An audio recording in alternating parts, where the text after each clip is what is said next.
उत्तर प्रदेश की परंपरा योगी जी ये रही है कि कोई मुख्यमंत्री बनता है तो फिर अपने बेटे को मुख्यमंत्री बनाता है, फिर बेटा अपने बेटे के लिए तैयारी करता है और हमने तो देखा पूरे परिवार में लड्डू बंटते हैं। देखिए, मुझे लगता है कि जातिवाद और परिवारवाद की राजनीति को और तुष्टीकरण की राजनीति को ही समाप्त करने के लिए संभवतः मुझे भेजा गया है और मैं उस कार्य को करूँगा। योगी जी, दुनिया को तो ये लगता है कि ये भगवे वस्त्र पहने हुए है, सन्यासी है, लेकिन राज सिंहासन पर बैठे हैं। इस देश का योगी ही इस देश का राजयोगी भी बना है और उस राजयोगी के रूप में उस दायित्व का निर्वहन दिल्ली में मोदी जी कर रहे हैं तो उत्तर प्रदेश में उन्होंने दायित्व मुझे दिया। अब ये इल्ज़ाम मेरा नहीं है, उत्तर प्रदेश के पूर्व मुख्यमंत्री अखिलेश यादव का। वो कह रहे हैं कि पूरे इलेक्शन कैंपेन के दौरान हम लोगों को समझाते रहे और योगी जी बहकाते रहे और ये जीत गए, हम पीछे रह गए। सही बताऊं मैं आपको, अगर किसी दूसरे स्टेट से हमें यूपी में आना होता था 19 मार्च 2017 के पहले, तो जहां से अंधेरा प्रारंभ होता था समझ लीजिए उत्तर प्रदेश की सीमा शुरू हो गई है।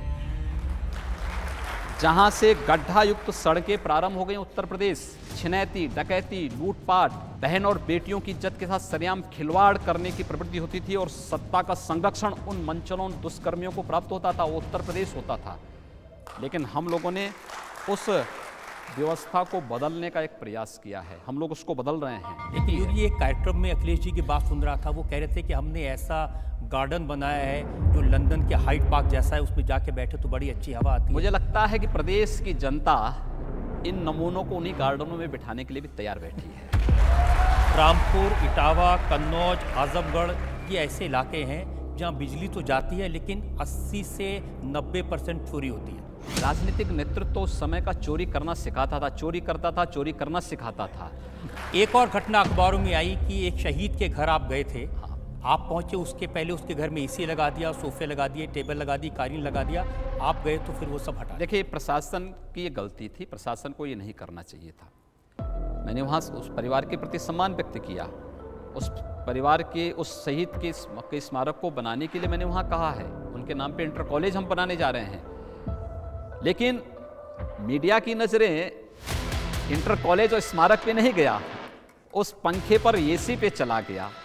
तो मुझे उसमें बड़ा आश्चर्य हुआ कि ये चीज़ें हुई, लेकिन वो प्रशासन की गलती थी, क्योंकि प्रशासन को मैंने पहले से सख्त इस बात के लिए किया है कि देखो भाई, मैं कहीं जाऊंगा, मेरे लिए कोई विशेष व्यवस्था करने की आवश्यकता नहीं। और आपने तो जनता से कहा था कि मेरी सरकार बनेगी तो गुंडों को चेतावनी है, या तो काम छोड़ दे गुंडागर्दी का या बाहर चले जाएं। कुछ क्षेत्रों में घटनाएं घटित हुई हैं, दुखद हैं, लेकिन हम चिन्हित कर चुके हैं कौन लोग इन घटनाओं को कर रहे हैं। क्योंकि जो लोग बेरोजगार हो गए हैं, वे लोग अगर अपराध करेंगे ठोक दिए जाएंगे और वही कार्य हम करेंगे।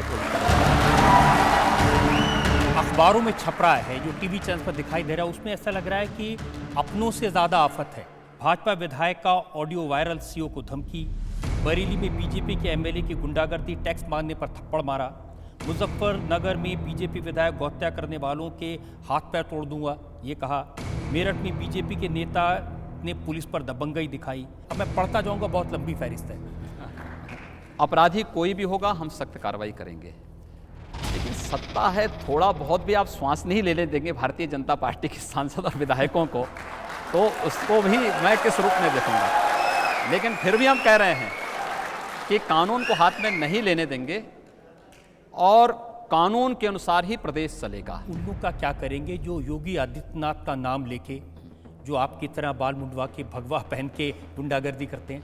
प्रदेश के अंदर जो अपराध हो रहे हैं, जो ये नकाब लगा करके गोलियां चलाई जा रही हैं, हम उन्हीं को गिरफ्त में लेने की तैयारी कर रहे हैं और वे सारे चेहरे एक्सपोज होने वाले हैं बहुत जल्दी, कि जो लोग हर तरीके से फेल हो चुके हैं, अब वे प्रदेश की कानून व्यवस्था को चुनौती देने का कार्य कर रहे हैं। और मैंने भी इस बात को कह दिया है, अब जो बात से नहीं मानेगा वो दूसरे तरीके से जरूर मान जाएगा, और दूसरा तरीका हम लोग अपना रहे हैं।